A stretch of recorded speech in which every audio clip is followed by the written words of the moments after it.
You betrayed the holy trust, and in the time of crisis, you failed to do what you needed to have done.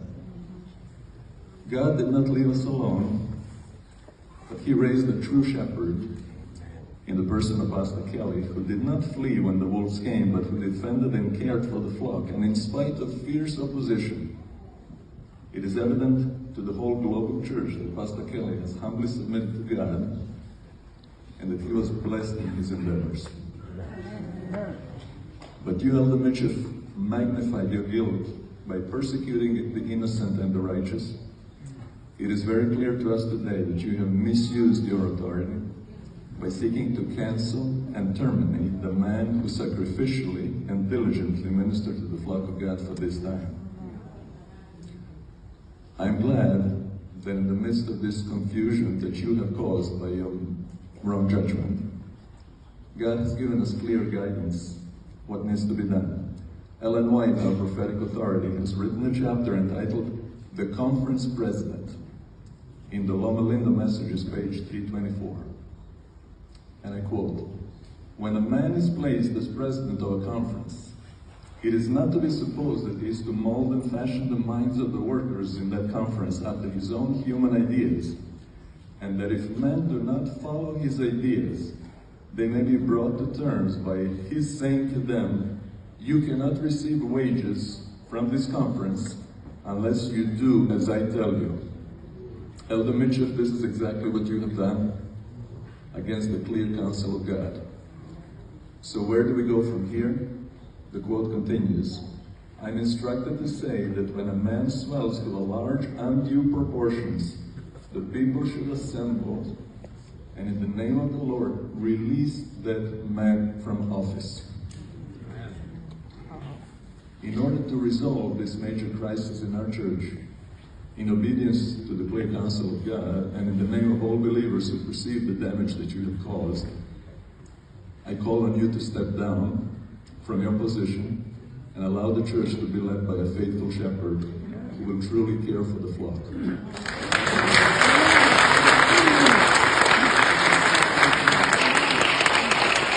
So you heard the way the church responded, meaning majority of the people at Village SDA Church are for the idea that the pastor should step down. And the Bible says in John chapter 10 verse 12, "But he that is an hireling and not the shepherd, whose own the sheep are not, seeth the wolf coming, and leaveth the sheep, and fleeth, and the wolf catcheth them, and scattereth the sheep. The hireling fleeth, because he is an hireling, and careth not for the sheep. I am the good shepherd, and know my sheep, and I am known of mine." Most false shepherds are there because of money. They are people who are pastors not because it is a calling, but because it is a profession. It's just like any other profession that someone can be a doctor, a medical doctor, someone can be an engineer. Same with theology. People go to study theology not with the interest of the flock at heart, but with what they are going to benefit.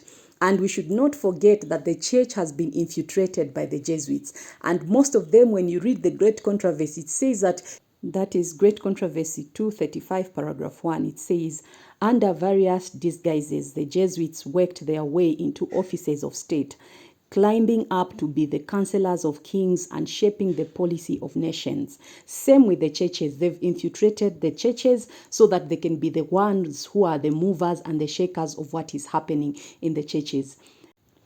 When you read the book Acts of Apostles, page 527, paragraph 2, it says, "The spirit of a true shepherd is one of self-forgetfulness. He loses sight of self in order that they may work the works of God."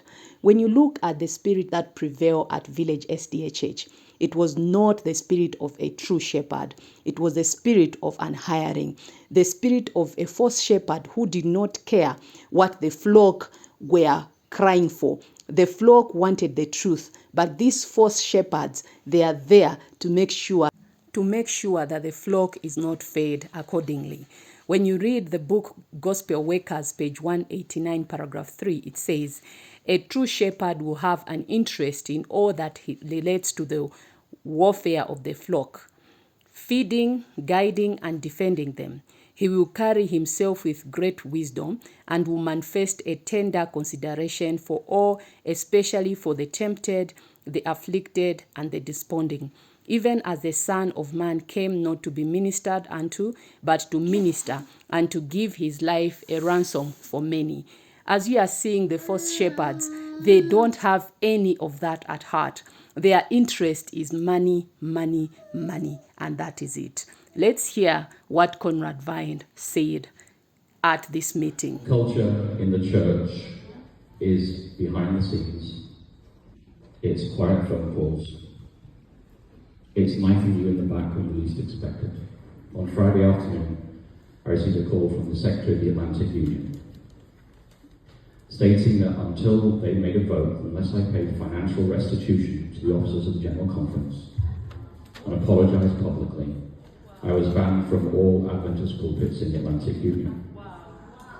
I asked them, does that include a private camp meeting? He said yes. I said, does that include if I visit friends for Thanksgiving and give a Friday vespers in their home, is that an Adventist pulpit? And he said, we have counselled with the General Conference Legal Council, and they are saying any gathering of Adventists, formal or informal, is now an Adventist pulpit. I received a letter 2 months ago from the British Columbia President using the same language. You are banned from being in any formal or informal gathering of Adventists. So when we talk about formal pulpit, the General Conference Legal Council is defining it in my case. I cannot visit Brother Bakioki on Friday night and speak for 5 minutes. This is absurd beyond imagination.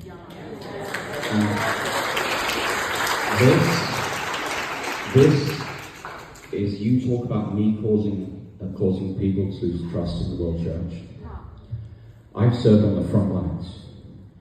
I've lost hearing in my left ear because bullets were fired by my head to intimidate me by the Taliban. I've buried my friends in the mission field. I didn't see you guys out there.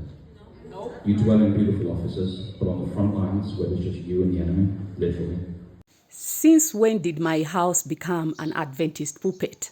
Even if I'm Adventist, when I'm at home, that is my space. It's not the general conference space. It's not the pastor's space. I'm free to invite whoever to come to my house and we share together. When I'm at home, the general conference or the church leaders, they have no say about what is happening in my house. This is so unfair. This is what false shepherds who are crying, peace, peace, when there's fire. This is what they are preaching. It is so sad to see and to hear what is happening in the church of God. May God open these false shepherds their eyes before it is too late. Because at the judgment day, their judgment is 10 times worse than a regular church member who is sitting on the pews. Testimonies to the Church, Volume 1, page 314 and 315, it says, what is a shepherd for? Unless it be to watch for every danger, lest the sheep be harmed and destroyed by wolves. What excuse could a shepherd plead for the suffering the flock to stray from the true pasture, and be torn and scattered and devoured by wolves? How could an excuse stand made by the shepherd that the sheep led him astray? They left the true pasture and led him out of the way. Such a plea would tell with force against the shepherd's ability to watch over the sheep. No more confidence could be placed in him as a faithful shepherd to care for the sheep and bring them back as the mighty stray from the right path. So when you are seeing these shepherds, they are crying and they are not doing what they are supposed to do. They are supposed to watch for the flock, to make sure that the flock is fed. No wonder there are so many people who are coming up with strange doctrines, because the shepherds are asleep. Friends, let's keep our lamps trimmed and burning till Jesus comes. Jesus' coming is imminent even at the door. When we are seeing the confusion that is happening not only at Village Church but throughout the world, this is a wake-up call for all of us Adventists. May God bless you and keep you, friends. Till next time, Maranatha.